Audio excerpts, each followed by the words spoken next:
حامداً ومصلیاً ومسلما اما بعد۔ مرد و عورت کا اپنے جسم سے جنسی لذت حاصل کرنا خود لذتی کہلاتا ہے۔ خود لذتی میں مرد اپنے ہاتھ اور دوسرے ذرائع کے مدد سے اپنے جنسی اعضاء کو مشتعل کرتے ہیں اور جنسی سرور یعنی آرگیزم کے ساتھ ساتھ منی کا اخراج ہوتا ہے۔ مردوں میں ہاتھ کے ذریعے خود لذتی کے اس طریقے کو مشتزنی یا ہینڈ پریکٹس کہا جاتا ہے۔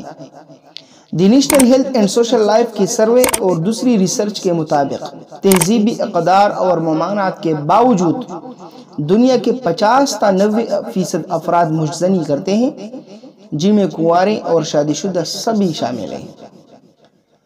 کتاب و سنت یعنی قرآن و حدیث کے دلائل کے مطابق مشتزنی اور خود لذتی حرام ہے۔ اس بارے میں دلائل بہت سارے ہیں، مگر ہم پہلے قرآن و حدیث سے اس کی حرمت بیان کریں گے، پھر اس کے نقصانات بتائیں گے اور آخر میں اس سے بچنے کے طریقے بھی بتلائیں گے۔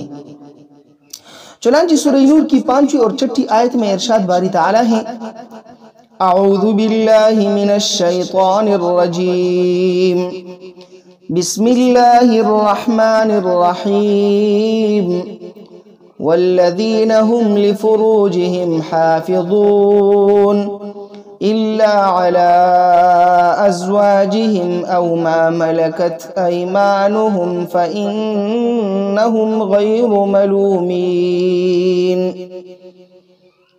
اور وہ لوگ جو اپنے شرمگاہوں کی حفاظت کرتے ہیں ماں سوائے اپنی بیویوں کے یا لونڈیوں کے جن کے وہ مالک ہیں۔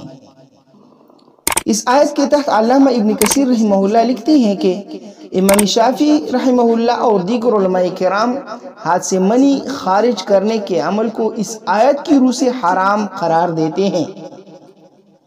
چنانچہ امام شافعی رحمہ اللہ اپنی تصنیف کتاب الام میں لکھتے ہیں: جب مومنوں کی یہ صفت بیان کر دی گئی کہ وہ اپنی شرمگاہوں کو اپنی بیویوں اور لونڈیوں کے سوا کہیں استعمال نہیں کریں، تو اس سے ان کے علاوہ کہیں بھی شرمگاہ کا استعمال حرام ہوگا، کیونکہ آگے اللہ تعالیٰ نے اسی بات کی مزید تاکید کرتے ہوئے فرمایا ہے: اعوذ باللہ من الشیطان الرجیم، فمن ابتغى وراء ذلك فأولئك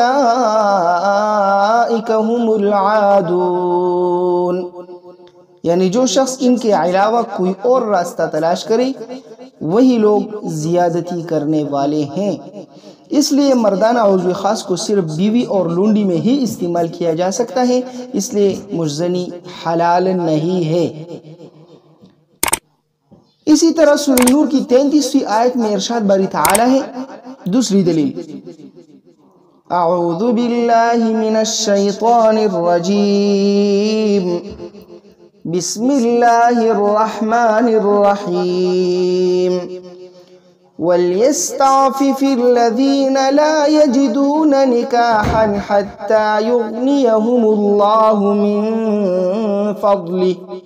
اور جو لوگ نکاح کی استطاعت نہیں رکھتے وہ اس وقت تک عفت اور پاکیزگی اختیار کرے یہاں تک کہ اللہ تعالیٰ انہیں اپنے فضل سے غنی کر دے۔ تو اس آیت میں عفت اختیار کرنے کا مطلب ظاہر ہے کہ شادی کے علاوہ ہر قسم کی جنسی تسکین سے صبر کریں۔ یہ کتاب اللہ کے چند دلائل تھے۔ اب احادیث نبویہ صلی اللہ علیہ وسلم سے چند دلائل پیش کریں گے۔ چنانچہ اس میں بھی مشتزنی اور خود لذتی حرام ثابت ہوتی ہیں۔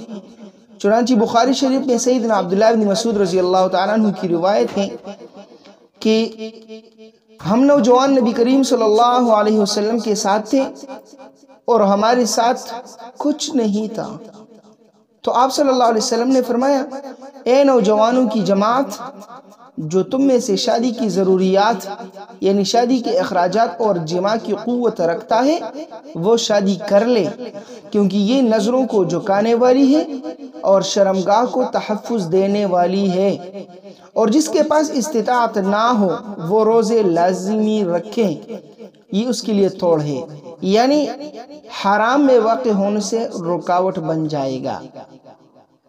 اس روایت میں نبی کریم صلی اللہ علیہ وسلم نے شادی کی استطاعت نہ رکھنے کی صورت میں روزہ رکھنے کی تلقین فرمائی ہے، حالانکہ خود لذتی اور مجزنی روزے رکھنے کی بنسبت ممکنہ آسان حل ہے اور ایسی صورت میں فوری حل بھی ہے، لیکن پھر بھی آپ صلی اللہ علیہ وسلم نے اس کی اجازت نہیں دی ہے۔ علاوہ ازیں اگسٹائن کے مطابق مجزنی زنا اور ریپ سے بدترین گناہ ہے اور یہ عمل غیر فطری اور مانع حمل بھی ہے۔ علاوہ ازیں یورپ ممالک میں، مغربی ممالک میں کوئی ڈاکٹر کسی کو مجزنی کا اگر صرف مشورہ بھی دے تو یہ بدترین گناہ اور جرم سمجھا جاتا ہے۔ یہ اس کی حرمت پر چند دلائل تھے۔ اگلے ویڈیو میں انشاءاللہ ہم آپ کو اس کے نقصانات بھی بتائیں گے۔